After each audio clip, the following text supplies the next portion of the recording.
President of the United States and Mrs. Reagan.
Ladies and gentlemen, the national anthems of the Republic of the Philippines and the United States of America.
That's the honor.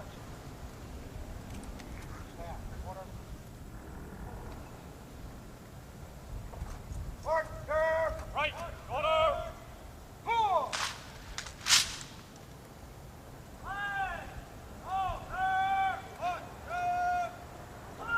Out. Order. Hurt.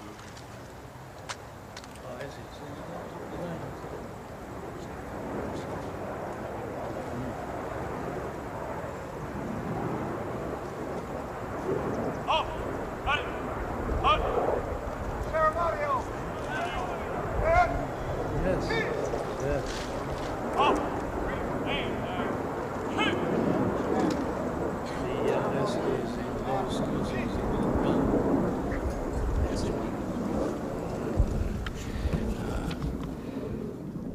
Mr. President, Mrs. Marcos, it gives me special pleasure to welcome you to the United States.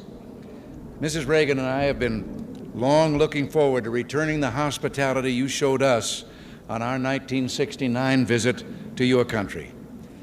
Our two peoples enjoy a close friendship, one forged in shared history and common ideals. In World War II, Americans and Filipinos fought side by side in the defense of freedom, a struggle in which you, Mr. President, personally fought so valiantly. The values for which we struggled, independence, liberty, democracy, justice, equality, are engraved in our constitutions and embodied in our people's aspirations. Today, our ties remain strong, benefiting each of us over the full range of our relations. Politically, we tend to view many world issues the same general way. Yours, Mr. President, is a respected voice for reason and moderation in international forums. The Philippines, with its ASEAN partners, has taken the lead in search for self-determination for the people of Kampuchea. In that vein, let me also pay tribute to you and Mrs. Marcos' personal leadership and commitment to the care of refugees in Southeast Asia. Under your direct sponsorship, the Philippines Refugee Processing Center has become a model of its kind in encouraging the development of self-sufficiency and the restoration of human dignity. The Philippines and you, Mr. President, play an important role in addressing the problems of economic development in the world. At Cancun, we made a new start toward a more effective and practical dialogue and improved cooperation among industrial and developing countries. Your leadership in that area, Mr. President, is vital and widely respected. Under your leadership at home, the Philippines can boast a record of solid economic growth over the past decade, attributable in significant part to its hospitable attitude toward free enterprise and private initiative. Your country's dedication to improving the standard of living of your people is an effort in which we've been delighted to participate through bilateral and multilateral economic assistance. Your continuing interest in better nutrition has led the Philippines to achieve self-sufficiency in food grain production. You can also point with pride to the success of your rural electrification program, now bringing benefits to an increasing number of remote regions. And I find it a matter of personal satisfaction that your country and my home state of California are both pioneers in developing geothermal power to replace expensive energy imports. The United States remains the Philippines' leading trading partner, and American firms are the largest foreign investors in your country, reflecting their confidence in your progress and prospects for economic growth. We have welcomed the growing two-way trade between our nations and have been pleased that we've been able to keep our markets for the products of your growing manufacturing and industrial sector the most open of any country in the industrialized world. America considers itself especially fortunate to have nearly 1 million persons of Filipino heritage now residing in our country. They bring with them their energy and their talents, and they contribute enormously to the rich diversity of American society.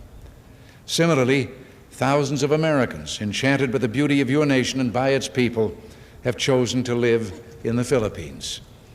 Our security relationship is an essential element in maintaining peace in the region and is so recognized.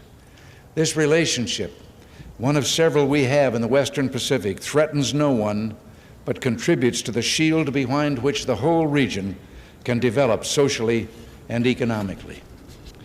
Mr. President, under your leadership, the Philippines stands as a recognized force for peace and security in Southeast Asia through its bilateral efforts and through its role in ASEAN, which is the focus of our regional policies in Southeast Asia. Mr. President, Mrs. Marcos, the United States deeply values its close friendship and alliance with the Philippines. We seek to use this visit to further strengthen our ties with your country. Nancy and I are personally delighted that you're here, and we say welcome to the United States, welcome to our national home.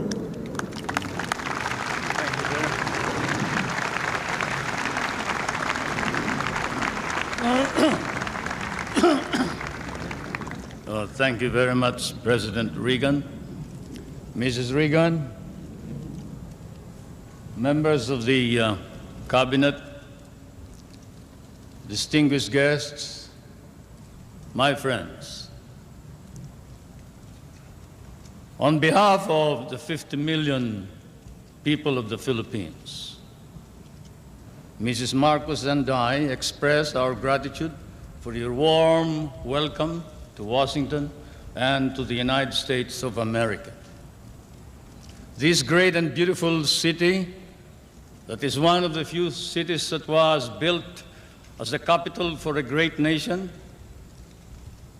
is indeed, as has been written, the key to knowing the secret of America. And this house of the American people, an American frontier that never vanishes.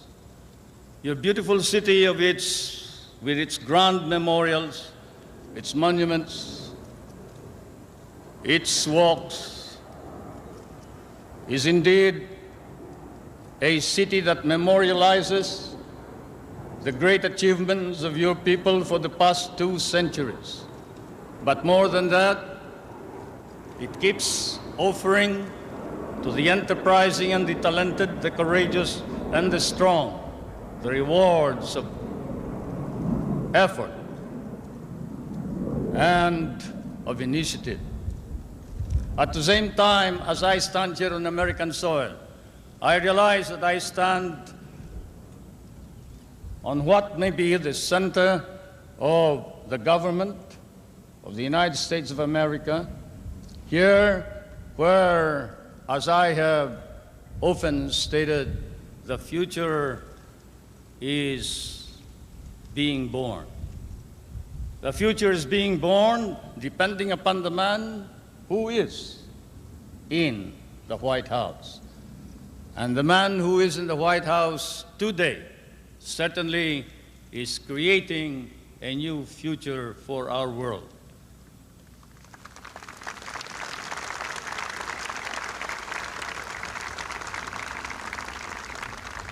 For Mr. President, I come from that part of the world wherein the poorest of the world's population live.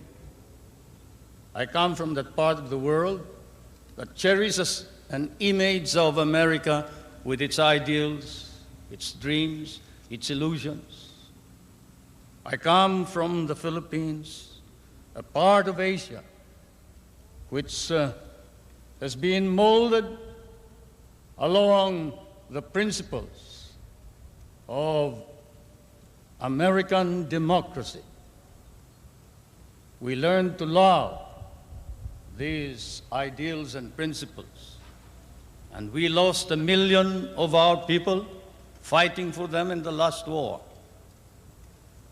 We have always stood by these ideals. We shall continue to do so, whatever may be the cost, at the risk of our fortunes, our lives, but more important of all, our honor. We stand for the ideals of democracy that is our legacy from the United States of America.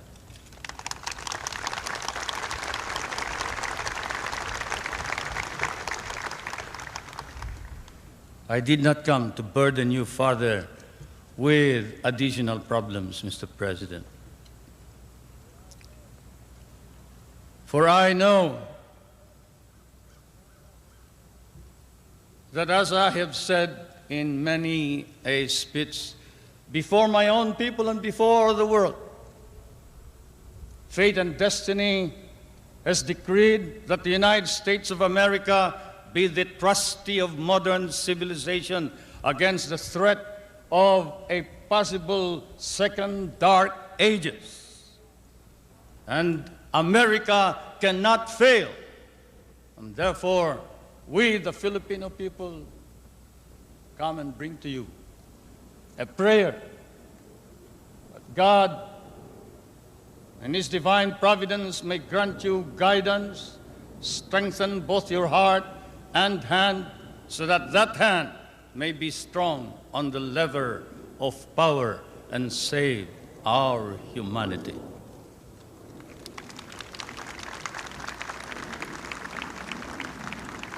If America fails, then the world is lost. And thus, Mr. President, I can assure you that throughout all of Asia, there is nothing but a reservoir of goodwill for you, the American people, and the United States of America. Once again, may I say thank you for your warm welcome and your hospitality, which I know we will never be able to reciprocate. Thank you.